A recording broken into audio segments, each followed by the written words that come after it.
Mobile হারিয়ে cyber প্রতারণার শিকার, খোয়া গেল দুদফায় মোট 31,000 টাকা। অসহায় পরিবার দ্বারস্থ থানার বাঁকুড়া জেলার ইন্দাস থানার কুমরুল গ্রামের বাসিন্দা চম্পা বেগম মণ্ডল। পাত্রসাহের থানার রসুলপুরে একটি বেসরকারি ব্যাংকে অ্যাকাউন্ট রয়েছে তার স্বামীর মোবাইল নাম্বারের সঙ্গে ব্যাংক অ্যাকাউন্টের অ্যাটাচ রয়েছে।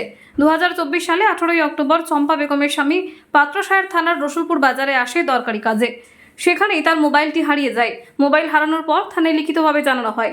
তাদের অজান্তেই 19 অক্টোবর চম্পা বেগম মণ্ডলের অ্যাকাউন্ট থেকে 2 দফায় প্রথমে 16,000 ও পরে 15,000 টাকা, মোট 31,000 টাকা তুলে নেওয়া হয়। তাদের এই সাইবার প্রতারণার কথা জানতে পারেনি চম্পা বেগম ও তার পরিবার। দীর্ঘদিন পরে এই দিন যখন অ্যাকাউন্ট বই আপডেট করে তখন দেখতে পারে মোবাইলটি চুরি যাওয়া। একদিন পরে তারা সাইবার প্রতারণার শিকার হয়েছেন। তড়িঘড়ি তারা পাত্রসাহের থানার দ্বারস্থ হলে দায়িত্বপ্রাপ্ত পুলিশ অফিসারদের নির্দেশে সেখান থেকে তারা বাঁকুড়া সাইবার ক্রাইমে একটি অনলাইনে অভিযোগ দায়ের করে। তাদের দাবি, তাদের যে টাকা ফ্রডের শিকার হয়েছে সেই টাকা যাতে ফিরে পায় এবং যারা এই ঘটনার সঙ্গে জড়িয়ে রয়েছে তারা যাতে দৃষ্টান্তমূলক শাস্তি পায় তার ব্যবস্থা করে প্রশাসন। আমি নার্গিস। আমার বাবার ফোনটা চুরি হয়েছিল অক্টোবরের 18 তারিখ 2024 সাল। নেক্সট দিন 2024 সালেরই 19 তারিখ টাকাটা ফ্রড হয়েছে। টাকাটা দুইবারে উঠিয়েছে, একটা হচ্ছে 16,000 আর তারপর 15,000, দুটো অ্যামাউন্ট দুইবার উঠিয়ে নিয়েছে। টোটাল 31,000 টাকা ফ্রড হয়েছে। ওটা আমার মায়ের অ্যাকাউন্ট, আমার বাবার ফোন নাম্বারে লিঙ্ক করা ছিল, তো ফোনটা হারিয়ে যাওয়ার ফলেই হয়তো এটা হয়েছে। তারপর একটাই কথা বলবো যে এতদিন বুঝতে পারিনি, তার একটাই কারণ, মায়ের অ্যাকাউন্ট যেহেতু টাকা সেরকম ভাবে জমা পড়ে না। টাকা জমা এই নেক্সট আমরা টাকা জমা দিয়েছিলাম, তারপরে বইটা যখন আপডেট করাতে যাই, বইটা কালকেই যখন আপডেট করালাম তখন দেখলাম যে দুইবারে টাকাটা উঠিয়ে নেওয়া হয়েছে। তো কালকে দেখার পরেই আমরা সঙ্গে সঙ্গে আজকে এসেছি কমপ্লেন করার জন্য। মোবাইল হারিয়েছে বাজার থেকে, কেউ পকেট থেকে নিয়ে নিয়েছে। পকেটে বলে পড়ে গেছে।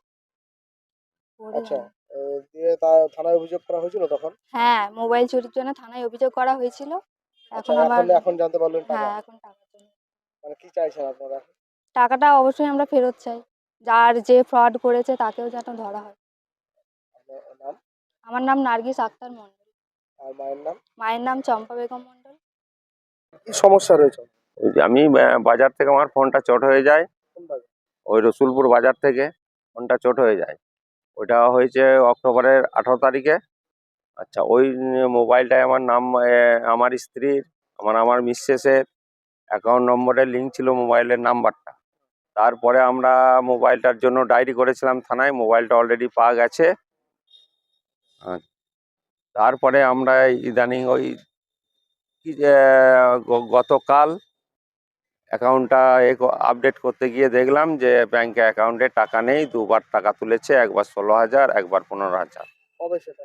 সেটা হয়েছে আপনার 19 তারিখ, 19শে অক্টোবর 2024। চুরি যাওয়ার পর? চুরি যাওয়ার পরের দিন। এতদিন কেন বুঝতে পারেননি? এতদিন বইটা আপডেট করা হয়নি, মিসেসের অ্যাকাউন্ট ওই যে ওইভাবে করা হয়নি। থাক, মাঝে মাঝে টাকা জমা পড়ে। এখন বুঝতে পারছি। এখন বুঝতে পারলাম আপডেট করতে গিয়ে।